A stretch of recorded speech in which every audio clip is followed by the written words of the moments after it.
I am an assistant director for the Women's Resources Center, and I coordinate sexual violence prevention initiatives and do advocacy with students who are needing support after sexual assault or other kinds of gender-based violence. I'm also a licensed clinical social worker. It is Sexual Assault Awareness Month, so I am the coordinator for that month.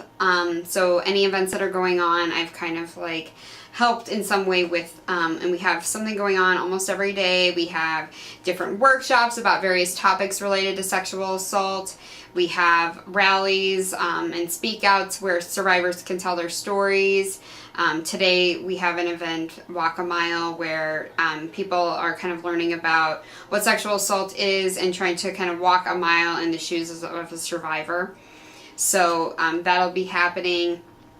And we educate on a variety of different things, from consent to various forms of violence, harassment, how to be active bystanders, how to support survivors, and that kind of thing. We also had a new event this year called It Happens Here, which is it was a project where students could submit their stories anonymously of being sexually assaulted on campus, and then they were read and kind of displayed in this public event. And we had close to 200 people at that event, actually. So that was first year for it. It was completely put on by students. So that was really great to see. I also think Take Back the Night, which is kind of, that's one of our landmark events. It's been going on for over 35 years. That usually has a really good turnout as well. Sexual assault is a problem that stems from, various different aspects of society. It's perpetuated by many different things in the media, beliefs that people have about what sex is, what consent is, what respect is, what violence is. And in order to kind of shift these larger systemic beliefs and issues, we have to have a lot of people on board to do that, to really try kind of change the culture. It's not just about us reaching individuals, but it's about us doing work on like a larger scale.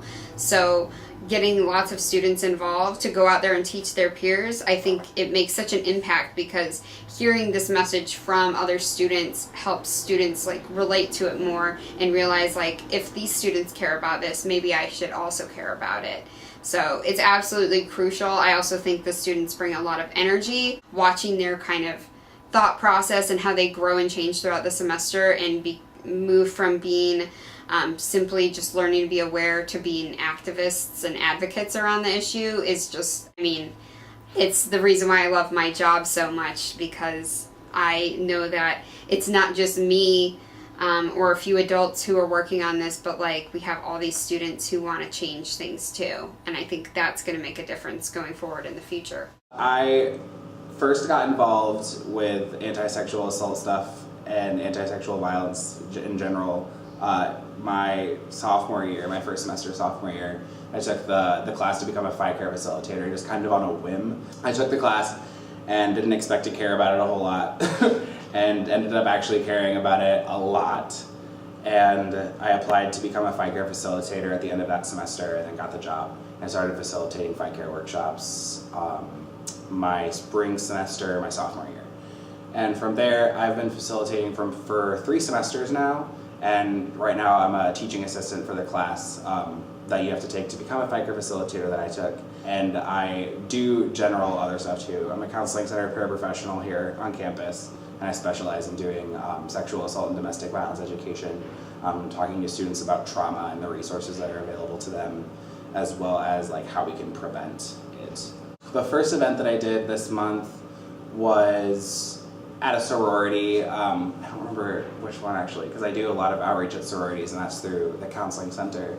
But basically we just go out and talk to them about what sexual assault is. So not a lot of people really understand how far-reaching the definition of sexual assault is. So a lot of the time when they have a sexual experience that they're uncomfortable with or like didn't feel right, they're just like, oh, I just had like regrettable sex. But like a lot of the time we don't think about how sexual assault actually is perpetrated by someone we know. So doing stuff like that. Then I just did another one at the Women's Resources Center actually on male survivors of sexual assault. So another group that we don't really talk about. And that was like really important to me because like I'm a male survivor of sexual assault, so I really wanted people to like have this space to talk about how that can happen and like why it's important, because it's something that a lot of people can't imagine happening. So letting people know that this is something that does happen was really important to me, because I didn't want people to feel as alone as I did when I first experienced it. So I was really happy to find a community that really sort of let me talk about that and let me come to terms and try to understand the situation that I was in, which was really nice. And so I was happy to like allow other people to do that. So I think we've seen a lot of sort of hashtag activist sort of things happening, especially this year. I feel like we've seen a lot of different ones. Like we, especially on this campus, we have like the It's On Us thing, which, you know, like Joe Biden's coming to our campus to do that. And that was like largely based in social media. I feel like a lot of activist campaigns that want to go nationwide and stuff like that do rely on those hashtags, and we see the same thing with Carry That Weight. As far as hashtag activist stuff goes, I think it can be a really effective way to start a conversation, especially if we're using social media in a really positive way, you know what I mean? So if we're posting things and using this hashtag and allowing people to sort of get together on this one forum, because you know you can search on Twitter like for like certain hashtags and like what people are saying when using that hashtag and stuff like that. It allows for this conversation, like this nationwide conversation, to happen that normally wouldn't happen.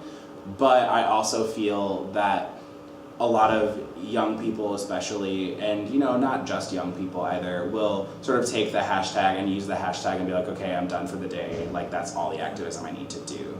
When a lot of the time, yes, like that can be a really important part of the work that we're doing, but some of the more important parts are actually having those conversations in person, actually going to an event where you can hear about specific issues like within the broad issue of sexual assault. So doing those things on your campus, and then also, you know, joining groups and doing the work on campus that different groups are doing here.